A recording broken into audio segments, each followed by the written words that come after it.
Assalamualaikum warahmatullahi wabarakatuh. Halo sahabat farmasi, perkenalkan saya Dinda Oktavia dengan NIM 2348201072. Saya adalah mahasiswa dengan prodi farmasi, merupakan mahasiswa dari salah satu Sekolah Tinggi Ilmu Kesehatan Harapan Ibu Jambi. Baik, pada video saya kali ini saya akan mempresentasikan dengan mata kuliah Botani Farmasi dengan dosen pengampu Bapak Apoteker Rizky Yulian, Magister Farmasi. Di sini saya akan menjelaskan materi mengenai anabolisme fotosintesis.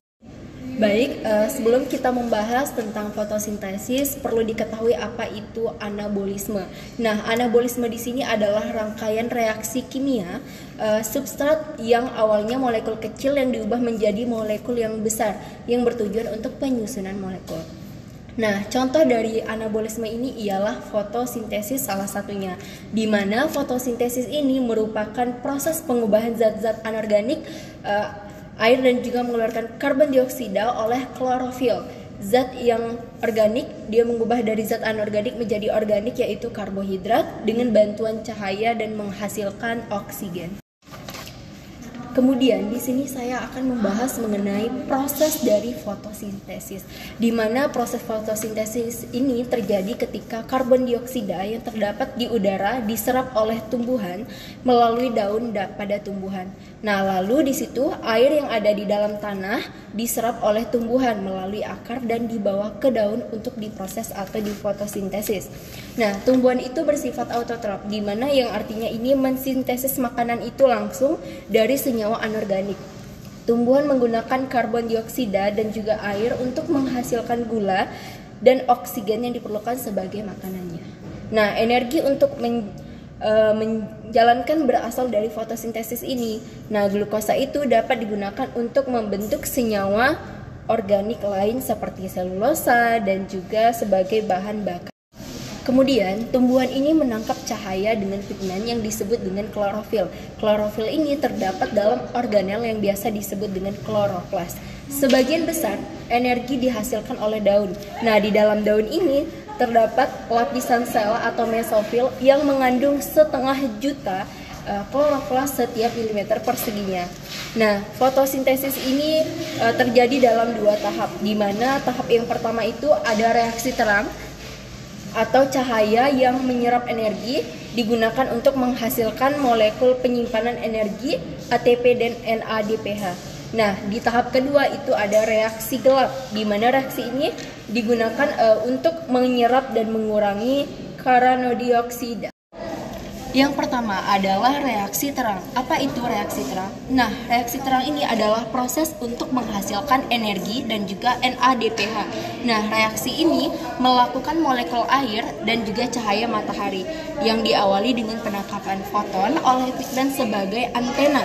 Nah, reaksi ini itu melibatkan 2 fotosistem yang bekerja sama, yaitu fotosistem pertama dan juga yang kedua. Di mana pada fotosistem yang pertama berisi pusat reaksi yang berarti optimal menyerap cahaya pada panjang gelombang 700 nanometer. Nah, sedangkan pada fotosistem yang kedua ini menyerap cahaya pada panjang gelombang 680 nanometer. Pada tanaman reaksi terang ini terjadi membran trikoloid di kloroplas yang menggunakan energi cahaya itu sebagai menyintesis ATP dan juga NADPH. Lalu apa sih itu NADPH? Nah, NADPH ini adalah agen produksi utama dalam kloroplas, di mana dia menyediakan sumber elektron dan energi pada reaksi yang lainnya. Sumber elektron pada tanaman hijau dan fotosintesis ini adalah air. Kemudian di sini ada reaksi yang kedua, yaitu reaksi gelap, di mana reaksi ini terjadi pada 2 jalur. Yang pertama di sini ada siklus dari Kelvin-Benson dan juga jalur Hertzsprung. Nah, pada siklus yang pertama ini, tumbuhan itu mengubah senyawa ribulosa menjadi 1,5 bifosfat dan senyawa dengan 5 atom, dan molekul karbon dioksida itu menjadi 2 senyawa.